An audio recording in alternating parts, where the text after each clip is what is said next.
All right, guys. Today we're going to be installing something that is a huge help, a must-have if you care about your backup power and your generators and preparedness and things like that. It also is just a good thing to have in general to know what's going on inside your house.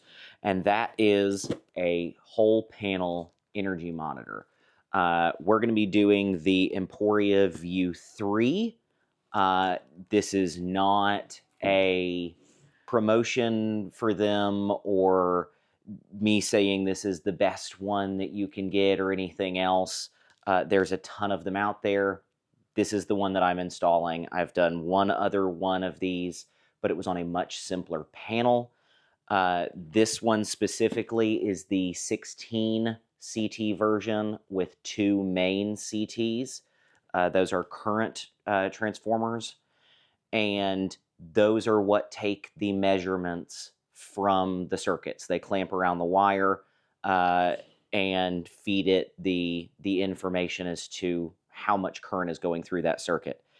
So there are different versions even of the Vue 3. There are some with less CTs, only main CTs, and then you can get extra CTs with larger openings for heavier gauge wire, things like that. So this one specifically is 16 CTs that are up to 50 amps, and then two CTs that are 200 amps. So those are going to go on the main feeds in behind me, and then I have mapped out everything to pick which circuits I want to monitor. So that brings me to the first part of this with installing one of these. I have taken a very long time to go over every single circuit in the house, every breaker in the panel, and exactly what is on it, where it goes, how much current it uses, its wire size, breaker rating, everything, and mapped it out to its position in the panel, and then figured out which ones I specifically wanted to monitor and put on my chart the CT number next to those circuits to know when I go to install this exactly where everything goes. Now, I only have 16 of the individual circuit CTs. That is a little bit of a hindrance, but not too much, especially if you have a pretty full panel like I do. There are a couple things though. If you have a 240 volt only circuit, so this is going to be most of your air handlers, dryer, range, things like that. If you've got an electric water heater, you only need to put the CT on one of the legs, one of the hot legs going to that circuit. And then in the software for it, you can tell it that it's a 2 times multiplier, essentially. So it's like, oh, this is a 240 volt circuit, so whatever you're getting on this leg, double it. So you need one of those for that circuit. The other thing is you can put multiple circuits through one CT, multiple wires through, as long as they are going in the same direction and on the same leg of your panel, or essentially same phase. Not really phase because it's a split phase system, but in this case, as long as they're on the same leg so that they are aligned with each other and don't cancel each other out going through the CT. I've seen some people say that you can run them backwards through the CT. It's not worth trying all of this. A lot of times that doesn't quite work because it's not perfectly aligned, and it's just not worth it. So you have 16 CTs. They are up to 50 amps each. And so as long as you're below that, say 3 15 amp circuits, or maybe 2 15 amps and a 20 amp circuit, something like that, that are kind of right next to each other. The only thing is, you're not going to be able to tell the difference in the electricity for those circuits. So if you're trying to pinpoint how much is my refrigerator using, and you've got it on a circuit that's your refrigerator and also all the outlets on your kitchen counter, where you've got like your microwave and a toaster oven and things like that, it's going to be really hard to tell how much your refrigerator is pulling.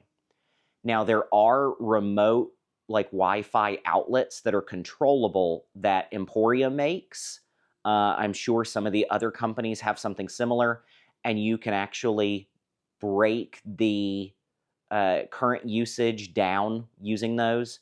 So you put all of those circuits on one CT and then essentially plug those outlets into the exact thing that you're trying to use, and it can separate them out. So that's one option. I will be doing a couple of circuits through one or two CTs that are very, very similar, such as my kitchen island outlets versus my normal countertop outlets, because they're used for the same thing with the same regularity. Other than that, I am pretty much just omitting the non-often used or infrequently used outlets. I'm not going to be monitoring the bathroom outlets, for instance, that you'd use like a hairdryer or a curling iron. That's so intermittent, there's not really a point to it for me. And all of that's going to be picked up by the main CTs anyway in the overall usage. I just won't get the individual breakdown. The things I'm mainly concerned about are going to be things like my air conditioning, dryer, washer, dishwasher, heat strips and air handler, the main computer loads in my house, and the big, like the main TV circuit for the living room, some of the lighting circuits and things. This is going to depend really on how your house is wired, what the layout is, and what you're concerned most with monitoring.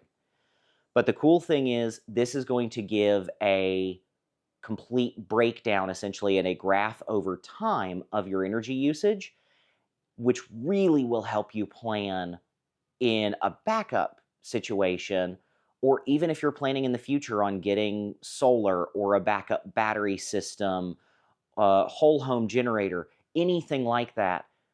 It is really vital to know exactly how much you need so that you don't underbuy, but you also don't overbuy. Do you really need that 20 kVA generator, or would you be fine with a 12 for what you intend on backing up? Does it need to be your whole house? Does it need to be all of your air conditioners? So making those choices, it really helps to know exactly what you're going to be using and everything. It also helps you find things if something's going wrong. Theoretically, a refrigerator that starts pulling more power or an air conditioner that starts pulling more power could either need to be cleaned or it could be going bad. It helps if things get left on.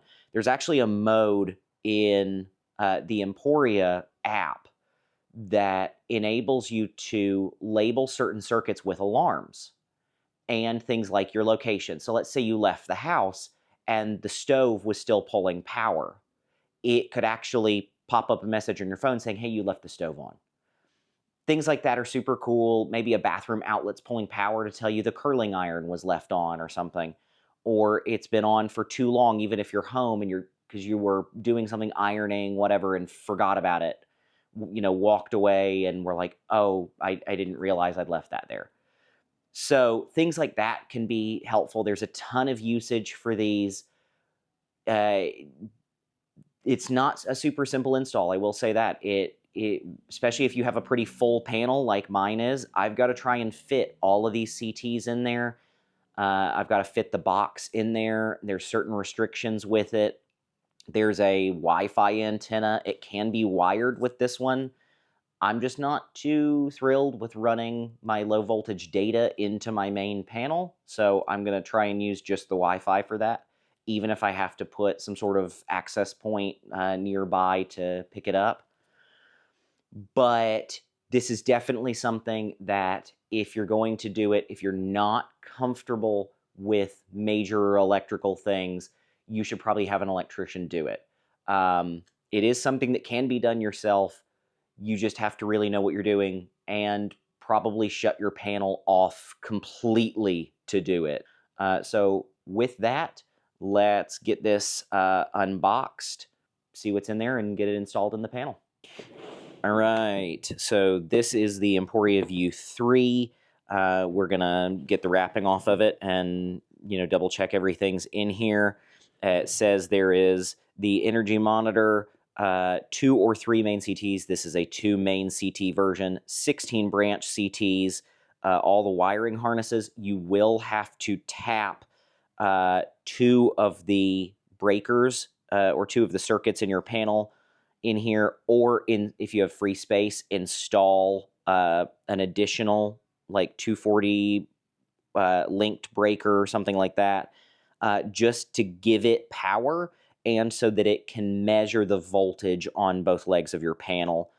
It includes the wire nuts, the splicing wires. These are 14 gauge, so it's meant to connect into 15 amp circuits for its voltage feed.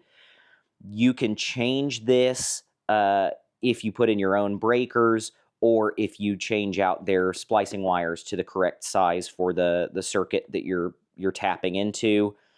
I do not recommend ever double tapping a breaker. Some breakers are rated for it. It's just a mess, especially if you're mixing stranded and solid and things like that. It's just not worth it. So I use their tapping essentially system in here, which is just a little pigtail wire into the breaker, and then the Emporia's voltage lead and the circuit that you were tapping on the output. And then the 2.4 gigahertz Wi-Fi antenna. This does need 2.4 gigahertz Wi-Fi if you are not hardwiring it.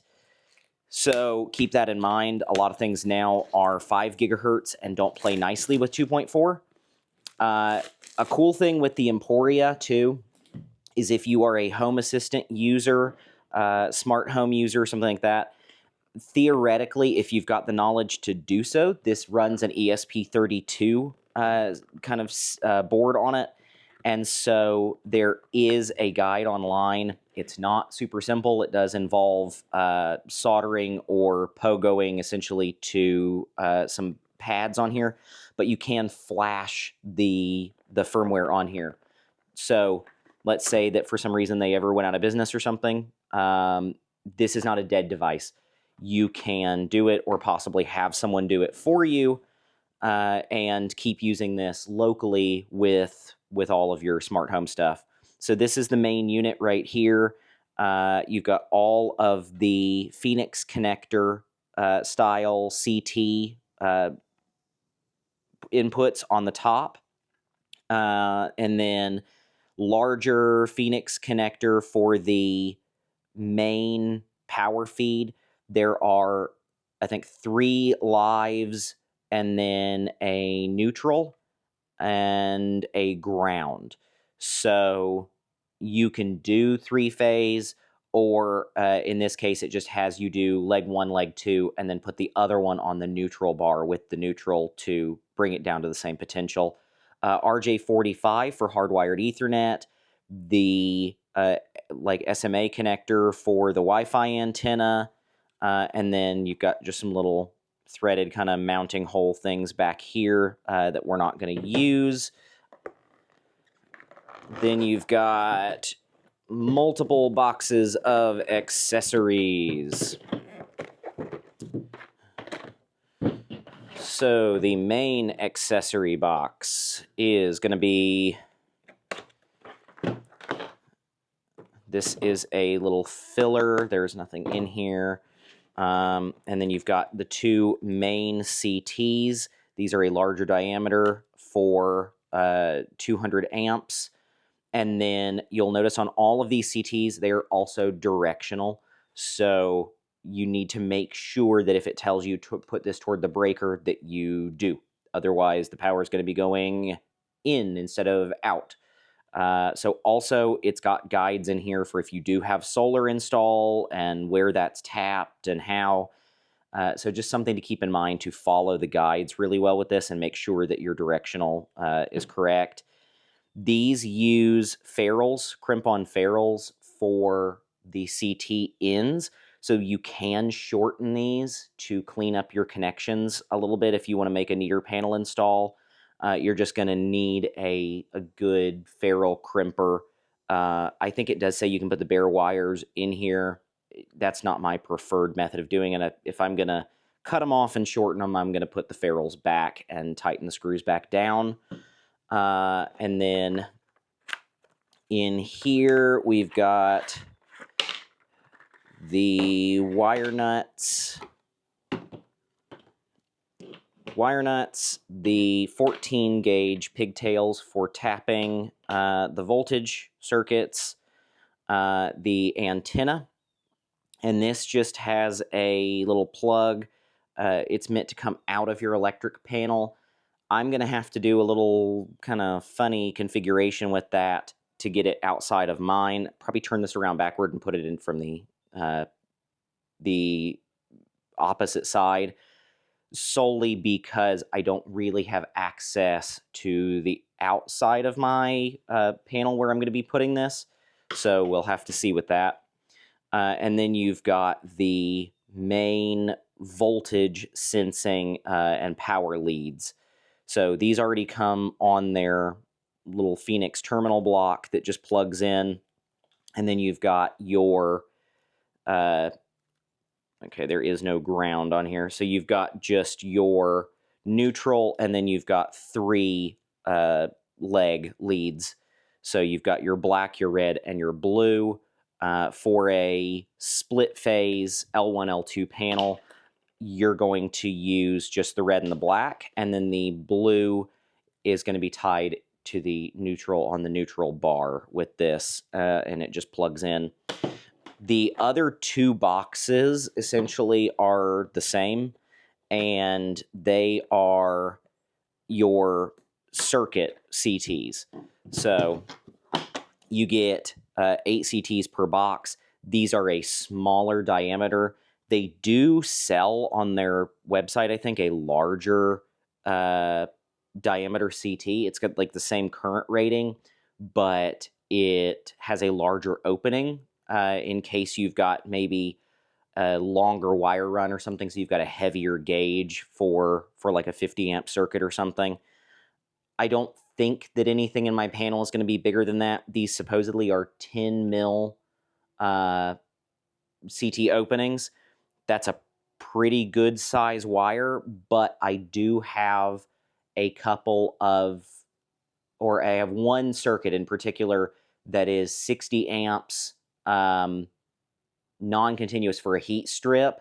So I'm putting the 50 amp CTs on it because it's not going to need 60 amps, but it is running an aluminum feeder cable.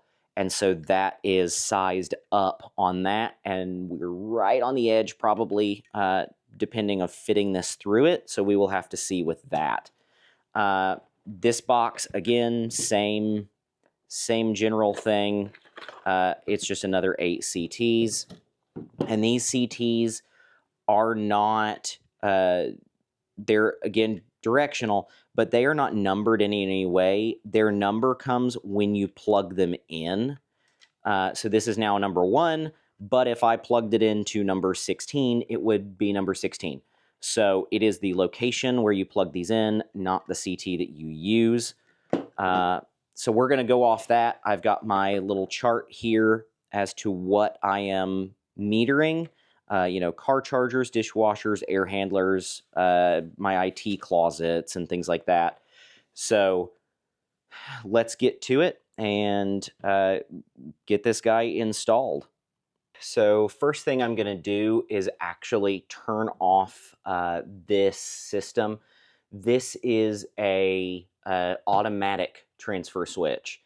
If you've got an automatic transfer switch, before killing power to your panel, make sure that you turn off the automatic transfer, or you're going to get a big surprise when you go thinking this is dead and it's actually being fed by whatever you have backing things up, if you already have a battery backup or a generator or anything like that. So in this case, we are going to unhook the always on inlet. I don't have the generator connected or anything into this system right now. So there is no external power now. And when I turn this off, this will also go down. Something just to consider. It's going to depend heavily on how your system is designed. So I have a rear entry, but essentially a bottom entry coming in here, as you can see, for my main feeds. So the first thing we're going to do is essentially see where this little unit will fit, because it does say that you are supposed to keep it away from terminals. There's a guide in there as to exactly how far away from terminals. So we will see, because we don't want our wiring going through any weird places. Personally, I think it's probably just going to go right here in the bottom of the panel. I've got enough room here to bring my leads out, and I'm nowhere near the terminals on that. I've got room for my main CTs, and then I can kind of angle it to get my antenna on there. So I think that's going to be our next step, is punching out the hole for the Wi-Fi antenna over here. So for me, I'm just going to punch one of these knockouts out and get this antenna in.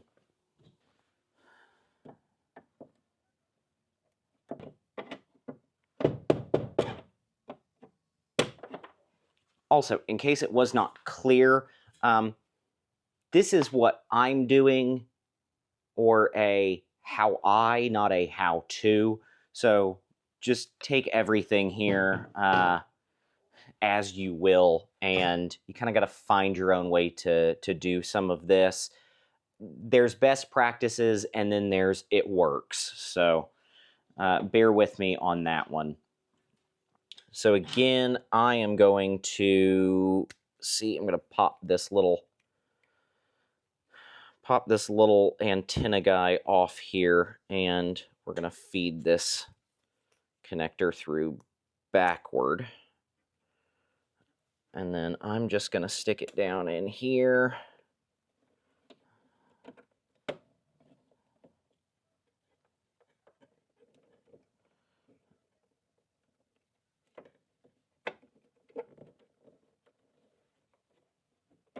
You don't really want any sharp bends on antenna cables or anything like that, so just something to keep in mind. Also remember that pretty much any coil in a panel is going to be an inductor, and probably not a good thing to do. Let's see if this still fits. Not really. These wires do not give. We have our unit in there now in the bottom of the panel, and we still have room for our main legs here. So what I'm going to do now is go ahead and get my main CTs on, just these large ones here. And again, there is a breaker direction. I think I want to get these toward the back of the panel. So I just need to make sure I've got enough of the wire let out on this to do that.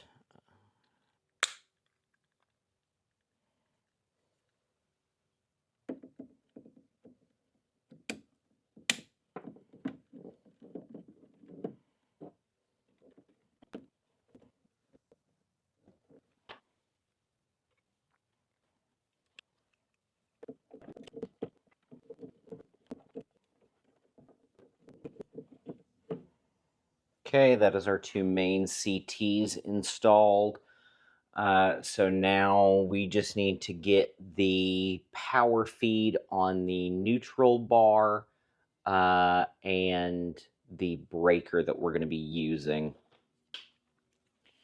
And I am probably going to need most of this length. We will see. My goal is to tap. I actually have a 15 amp linked breaker here for a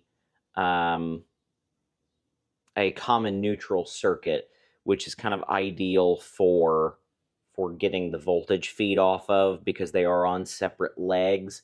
But if they trip off or anything like that, it will be together. So I'm going to go ahead and use that in here. Again, there are different guides for if you have openings and where to install things. If you can, follow the guides, keep up with your ratings on your wires and everything, and you'll be fine. So what I'm going to go ahead and do now, I believe, we are going to go ahead and kill the main breaker down here, since I'm going to have to actually be working some of this now live.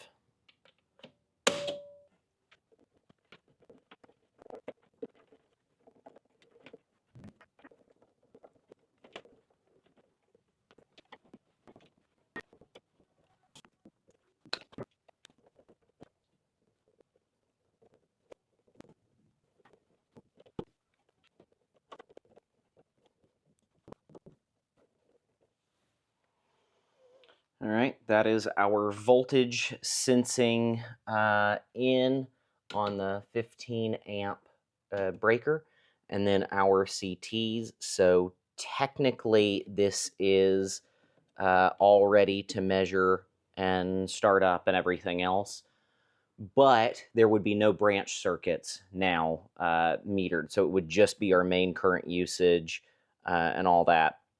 So I'm going to go ahead and get all of the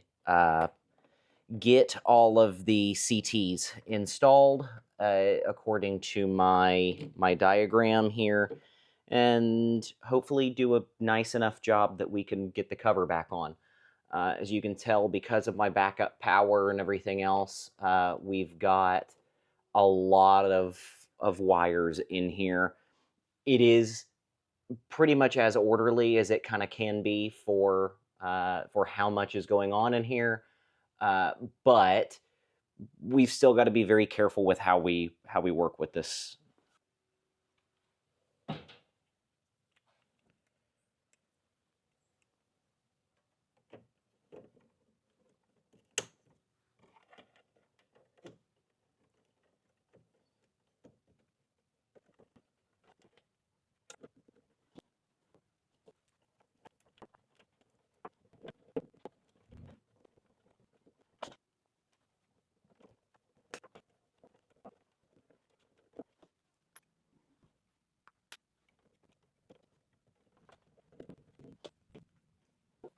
Now, I actually have one circuit in here that is not installed yet. I have to wait on that one, but it is something that when it comes in, I want to monitor. So I am putting a spare CT in as a placeholder for now. Most people, you would not do that, but again, this is my panel kind of thing, so.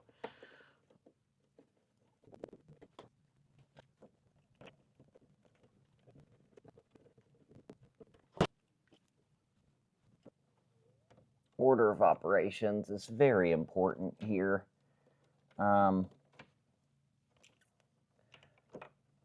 Sometimes you put a CT on only to realize that you've covered up an area where you need the other one.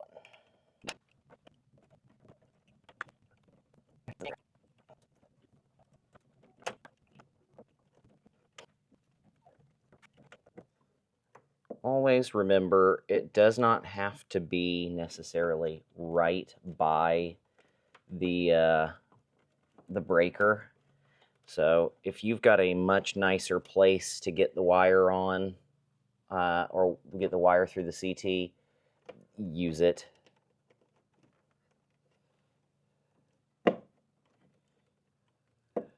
Just keep it in the panel.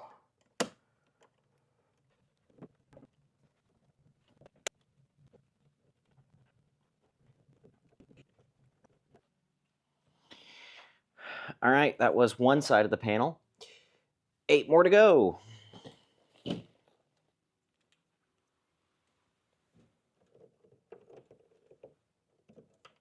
This is kind of my one circuit, I think, right here with 2 circuits going through the same CT, but it's actually on one of these little double mini breakers, so it's fairly obvious that they are on the same leg.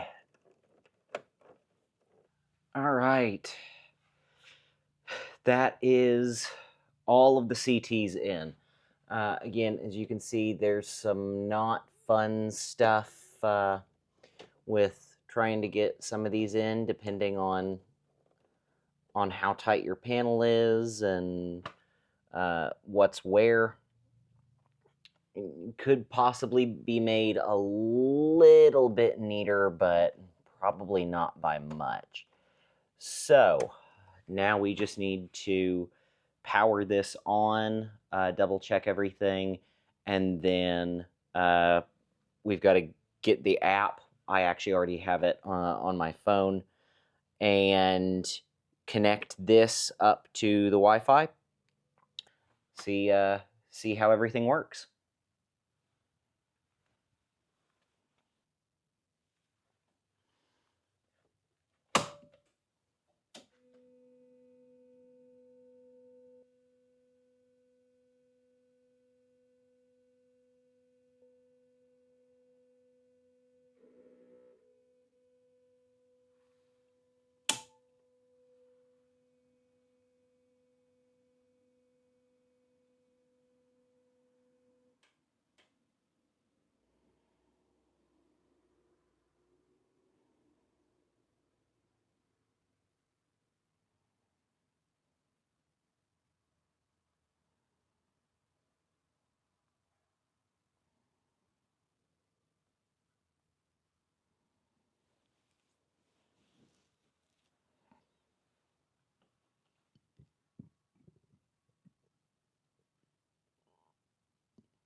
All right, now as you can see, we've got a list of all of our circuits. I've got to go through and label each of these.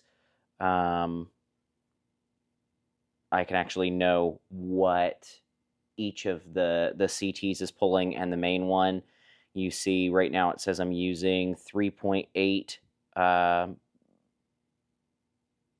kilowatt hours, so 3,808. It obviously is brand new, so it's going to take a long time before it has any significant data. And then the individual circuits on here have to be, you have to go in and you have to name all of them under like manage devices, and then you can see each of the circuits, type in your circuits and your multiplier, and so that's, as you can see on here, it says for a 240, you change the multiplier to 2. So I'm going to go in and get all this set up. And then there's a few other just cool things with the app. So you've got, if you have their EV charger, you can optimize it for reducing the load on your house. So it'll only charge your car or when other things in your house are not using a ton of electricity. So if you're trying to keep the rate down, if you're on like a peak demand rate or something, time of use management. So if you have, I think pretty much if you've got their smart outlets, you can have things turn off during peak usage times, and demand management. If you've got it linked in with a solar system, you can do things to use or not use depending on the state of your solar. And then they integrate with utility programs and things like that.